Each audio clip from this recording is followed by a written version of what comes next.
জীবন এক অদ্ভুত। কারো জন্য কারো জীবন থেমে থাকে না, কারো জন্য কারো সময় থেমে থাকে না।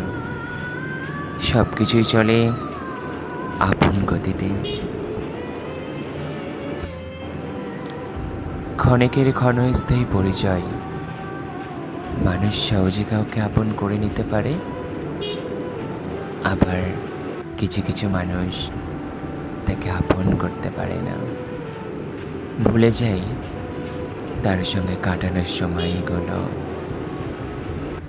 হাজারো ব্যস্ততার মধ্যেও মানুষ সর্বদাই ব্যস্ততা দেখায় তার প্রিয় মানুষের কাছে।